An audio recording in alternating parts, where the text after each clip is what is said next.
Halo teman-teman yang berbahagia, berjumpa kembali dengan saya Dr. Andri, spesialis kedokteran jiwa dari Rumah Sakit Omni Alam Sutra Tangerang. Setelah praktek, saya ingin menjelaskan sedikit banyak tentang mengapa sekarang ini kebanyakan anak muda usia di bawah 25 tahun juga banyak yang mengalami gangguan psikosomatik ya. Jadi kalau saya melihat tadi dan kemarin ya, pasien-pasien saya ini banyak juga yang sudah mengalami gejala-gejala psikosomatik bahkan di awal usia 20-an.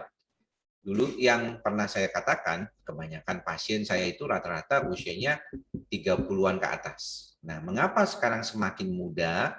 Karena mungkin kondisi lingkungan kita semakin tidak kondusif ya, apalagi belakangan ini dengan adanya pandemi. Dan saya rasa lebih dominan karena begitu banyaknya multitasking ya, dalam hal ini tekanan kehidupan juga salah satu yang menjadi faktor pengaruh terjadinya gangguan yang berkaitan dengan psikosomatik di masa muda. Pada dasarnya setiap otak manusia itu punya kemampuan untuk mengatasi gejala-gejala kecemasan ya, walaupun mungkin nggak semuanya orang tuh menyadari hal tersebut, tapi semakin lama kita tahu bahwa kondisi otak manusia itu punya kemampuan terbatas karena kurangnya latihan. Jadi kalau dilatih sih sebenarnya tidak. Namun banyak di antara teman-teman muda sekarang ini mereka mendapatkan begitu banyaknya tekanan kehidupan dan mereka sendiri memberikan suasana tertekan dalam kehidupan mereka itu sejak awal ya. Jadi saya sering sekarang melihat anak-anak usia 20-an itu sudah jadi miliarder ya, punya aset bernilai miliaran gitu ya. Kebetulan pasien-pasien saya juga banyak yang demikian gitu. Beda dengan saya dulu gitu ya, di saat saya masih meniti karir di usia 31 gitu ya. Jadi berbeda karena mungkin problemnya juga akan berbeda ya, karena generasi itu punya masing-masing problem sendiri-sendiri gitu ya. Jadi kalau mungkin di zaman saya itu problematikanya cuma berkaitan dengan sekolah atau ya paling-paling ya pekerjaan karena sudah bekerja juga di usia 25 itu. Tapi buat teman-teman muda sekarang bahkan setelah lulus kuliah usia 21, 22, mereka langsung terjun ke dunia pekerjaan, bahkan sebelumnya karena proyek yang berkaitan dengan investasi ataupun startup, dan kemudian mencapai suatu kesuksesan dalam jangka waktu cepat. Tetapi kemudian kesulitan untuk mempertahankan hal tersebut. Kalau saya lihat ini juga salah satu problem yang saya sering dapatkan, begitu banyaknya anak-anak muda sukses, tetapi juga mengalami gangguan kecemasan. Jadi sukses itu belum tentu artinya bebas cemas ya teman-teman ya.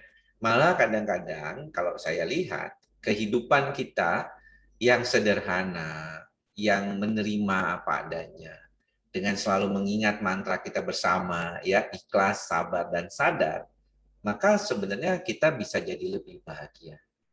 Kesuksesan memang seringkali menjadi salah satu ingin kita capai ya. Saya sendiri dulu rasanya kepengen jadi orang yang sukses. Apa sih maksud sukses? Sebenarnya kalau jadi dokter itu keinginan sukses kita adalah kepuasan ketika kita membantu orang lain, ya. Seperti misalnya memberikan dukungan, edukasi gitu ya. Jadi waktu saya mulai dengan menulis di koran tahun 2009, saya ingat banget itu Suara Pembaruan. Di saat itulah saya mulai menggunakan media sosial untuk mencari cara bagaimana saya mengelola. Ya kemudian masuklah adanya Twitter, ada Facebook, ya kemudian ada TV, ya itu saya senang banget tuh bisa membantu. Nah, jadi kesuksesan saya ya saat itu ya cuman kepingin orang tuh makin banyak tahu tentang ilmu kedokteran jiwa. Secara materi ya saya menikmati aja proses itu ya, walaupun ada kepengen sih uh, punya banyak uang mungkin ya, tetapi saya pikir ya udahlah saya mencoba hidup secukupnya ya dengan kondisi itu, dan akhirnya ya bisa tercapai juga sedikit demi sedikit ya kehidupan yang layak untuk saya dan keluarga. ya kebetulan ya sampai saat ini saya masih mencoba tidak terlalu berkelebihan ya makanya saya masih bisa membatasi pasien. Kalau saya lebihin pasiennya mungkin saya jadi lebih banyak pendapatan tetapi jadinya lebih capek. Dan kalau capek saya bisa jadi sakit juga psikosomatik, kecemasannya seperti banyaknya pasien-pasien saya. Jadi sebenarnya tergantung pilihan kita. Belum tentu kesuksesan itu akan membuat kita lebih sehat jiwa atau sukses itu membuat kita kehilangan kecemasan. Karena teman-teman paling sering tuh mengatakan bahwa dok saya nggak punya uang sehingga cemas, saya nggak punya pekerjaan sehingga cemas. Betul, memang ada beberapa faktor ekonomi yang sudah diteliti menjadi salah satu faktor kecemasan.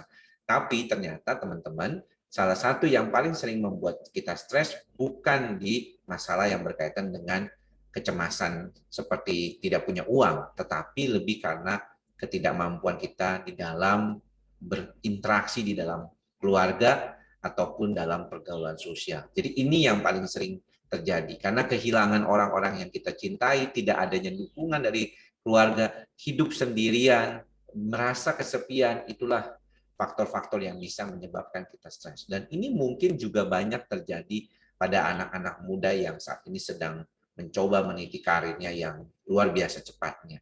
Jadi buat teman-teman tidak perlu khawatir kalau teman-teman masih bisa menyederhanakan kehidupan. Sukses bukan berarti tidak lepas dari cemas. Sukses malah kadang-kadang mendekatkan kita kepada kecemasan kita. Bagaimana itu bisa terjadi? Semuanya karena memang keadaan itu sendiri dan tuntunan kita. Rasanya kita kepingin untuk segera mampu membantu diri kita lebih baik lagi, lebih bahagia dengan menggunakan banyaknya modalitas ataupun hal-hal yang ingin kita lakukan. Tapi seringkali itu membuat kita cemas sendiri karena kita terhambat untuk melakukan hal-hal yang bisa membantu kita bahagia malah. Jadi demikian ya teman-teman, mudah-mudahan apa yang saya sampaikan kali ini bisa bermanfaat buat teman-teman semua.